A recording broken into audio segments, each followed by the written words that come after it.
Guys, welcome back to ICA channel. So ngayon, i-review natin yung smartphone flag kit ng Ulanzi or Ulanzi.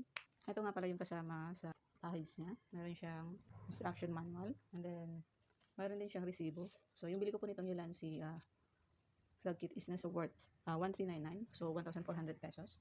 Pero kung titingnan natin guys, yung sa price sa website nila is na $39.95. So, yung ganung price is siguro sa peso nasa 1,921. Yung price niya, nabili lang natin siya ng 1,400 sa Shopee. Ito yung mga kasama sa kit niya. Mayroon siyang tripod. Extendable siya guys. Tatlo yung stage niya. Ayan, isa. Dalawa. And then tatlo. Pero maigsi lang siya guys. So, di naman natin siyang gamitin as selfie stick. Medyo maigsi lang siya. So, ayan. Ganun lang siya kahaba. And then yung maganda naman sa kanya is, ito. Pwede mo siyang i-rotate ng 360. Tapos kung alam mo na kung anong direction or kung anong position yung gusto mo, ilalak mo lang siya para hindi siya gumalaw. Yan. Ganda yung feel nitong tripod guys kasi hindi siya yung 'di ba, yung iba parang mukhang mumurahin lang na madaling masira. Ito, medyo mabigat yung dating niya. Parang matibay. Ito plastic, tapos ito metal. Ito, metal din. And then meron din tayong Ulanzi, anong tawag ba dito, phone holder. Metal din to guys. Dito natin nalalagay yung cellphone natin. Na-unlock lang natin para magkasya yung cellphone natin dito. And then, ito yung kabitan niya. Kung ikakabit natin siya sa tripod. Tapos, ayan. Ayan guys, tingnan nyo. Gumagalaw siya kasi hindi pa siya nakalock. So, kung ilalak nyo siya. Ayan.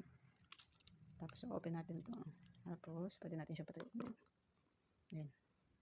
Pag ganyan yung cellphone. Pero kung gusto nyo rin nakatayo yung cellphone, laluwagan nyo dito. Tapos, igaganyan niya siya. Para yung cellphone nakaganyan. Yung pagkakalagay. Meron tayong ilaw dito kasama sa flag kit. Yung ilaw na to is Ulanzi din, VL49. Pwede mo rin siyang i-mount dito. Pag ganyan. Depende kung gusto mong nakaharap o nakatalikod. So, like, halimbawa, tulad sa akin ngayon, mayroon akong review na ginagawa. So, kung ilalagay ko siya sa phone holder, tapos ito yung gagamitin ko. So, nakatalikod sa akin, syempre. Ayan. Ayan, ito guys, ito yung on and off sa ilaw niya. Tapos ilalak pala muna natin kasi maluwag siya, baka mahulog. And then ito naman na button guys, ito yung magde-determine kung malapit na ba yung manlobat yung Ulanzi mini light nyo. So sa ngayon, highlight tayo. So yung capacity ni battery is nasa 2 bar na lang or 2 lights. Ibig sabihin guys, malapit na itong malobat. Pero kung i-adjust natin yung ilaw niya, pahinaan lang natin. Tingnan natin kung battery capacity niya. Ayan. Yung battery capacity niya is nasa 3 bar pa or 3 lights pa. So, ibig sabihin, medyo magtatagal pa siya kung low light. Walang siya gagamitin. And then, ito nga pala, yung instruction manual niya. Kung gusto mong i-change yung brightness niya, ito yung light indicator niya, yung brightness niya. And dito sa una, ito yun, mga nasa 20% lang yung brightness niya. Then sa pangalawa, nasa 40%. Ayan. Ito sa pangatlo, 60%. And yung pang-apat, 80%. And yung pang-lima, nasa full brightness siya. May ilaw. Ayan, may ilaw. So, wala. So, medyo malaki din yung tulong niya. Lalo na guys sa gabi.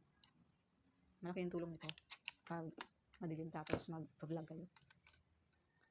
And then, ito. Saan na ba yun? Ito guys, yung side ng VL49 natin, mayroon din siyang lalagyan ng, pwede mo siyang ilagay yung mic mo, pag ganyan, or dito, sa taas, or dito sa gilid. So, and may kasama pala siya guys na data cable, charging wire. Type-C siya, para siya dito sa VL49 Lite. I-charge natin siya. So, I think yung charger ng cellphone pwede naman gamitin dito, pang charge.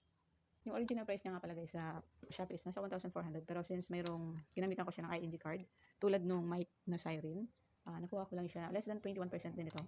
Original price niya is 1,000 to 1,400. Ganyan na. Ayun. So, almost 294. 290.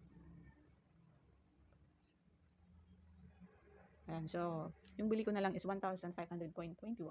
Wait lang, i-try natin nga palang ilagay yung cellphone para makita nyo naman kung ano yung itsura niya pag may cellphone siya.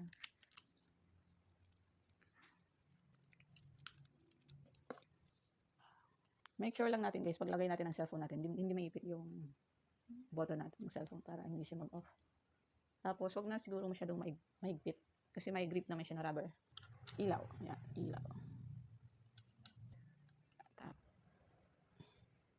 Yan, yun lang yung problema guys, kasi pag pinayuko mo siya, tapos yung stand niyang ganito, hindi siya stable yung patungan niya. So, wait lang, kukuha ako ng metal. Okay guys, may nakita akong metal. Yan, lagyan natin ang idol.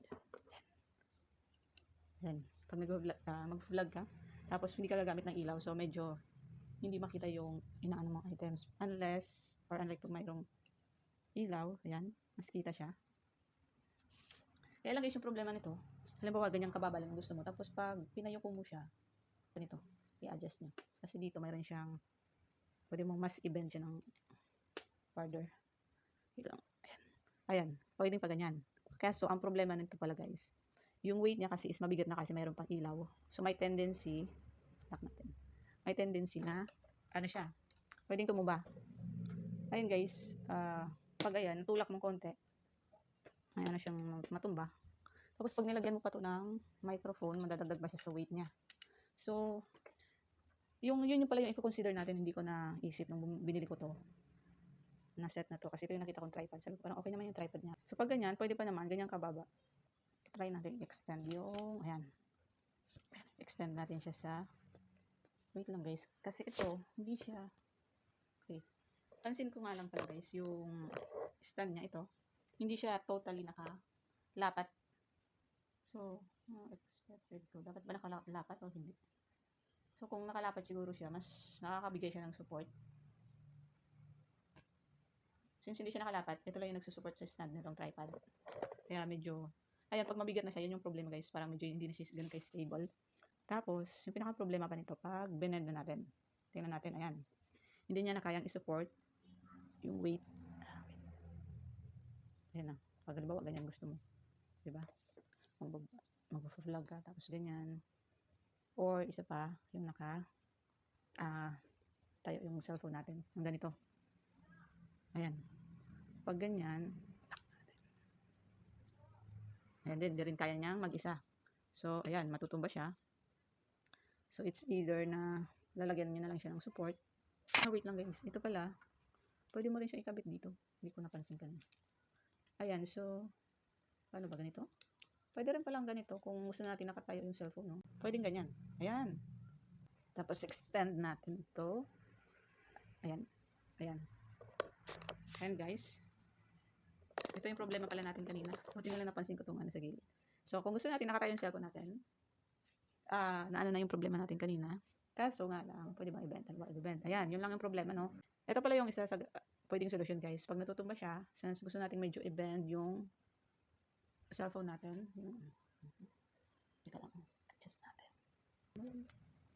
Tapos, gaganyan natin. Ayan. Para mabalanse pala natin guys yung weight ng cellphone. Pag binibend natin siya, pa-adjust na lang natin yung itong cellphone natin. Ayan. Adjust natin. Tapos, ayan, halimbawa ganyan. Kaso nga pala, yung problema naman pala guys, pag in-adjust natin, yung button ng cellphone natin, may tendency na maipit. So, i-make sure lang natin na pag in-adjust natin siya, hindi aabot dito sa, ayan, pindutan ng cellphone. Lalo na ito kasi ito yung on and off eh. So, pag napindot yun na matagal, mag-off yung cellphone natin. Lagay natin itong ilaw. Ayan guys, yun yung problema pag nilagyan na natin siya ng, minount natin yung ilaw. Maganda sana kung mayroon din dito, nilagyan din sana nila dito, no? Ayun, no? Pwede pa naman kasi nandito yung butas. Dapat nilagyan din nila dito. Para sana itong mic, pwede nating pang balanse. Ganyan. Pag medyo balanse yung weight niya, sa tingin ko hindi siya matutumba eh. So, yun yung missing dito sa phone holder natin. Yun yung problema. Kaya, ito, alisin natin to. Hindi mo siya magagamit. Itatayo natin. Ganyan. Pwede pa ba? Ayan, pwede naman. Ayan, pag nandiyan yung mic, tapos nakatayo yung cellphone, ganyan lang. Wala namang problema. Pero pag once na binend natin ng konti, papunta doon, so yan. Ayan, pag medyo naka-bend na yung camera natin towards doon sa direction na yun, binitawan ko, ayan, matutumba na. Yun yung hindi ko naisip nung time na binili ko to. So for today's review guys, masasabi ko worth it naman yung 1,300 pesos na naging less than 1,100 pesos na lang yung bili ko para dito sa Ulanzi smartphone vlog kit. Kasi yung binili kong siren microphone, ayan, nailagay ko na rin dito. So, hindi na ako maghahanap paminsan kasi guys, pag burara tayo. Hindi na natin mahanap yung mga gamit natin kung saan natin ilagay. So, Pwede na natin ilagay dyan. Teka lang pala. Meron pa palang ano. Kaya, dito. Tapos, dito yan. Tapos, ito. Ayan. Taran! Ayan na po yung aking vlog kit.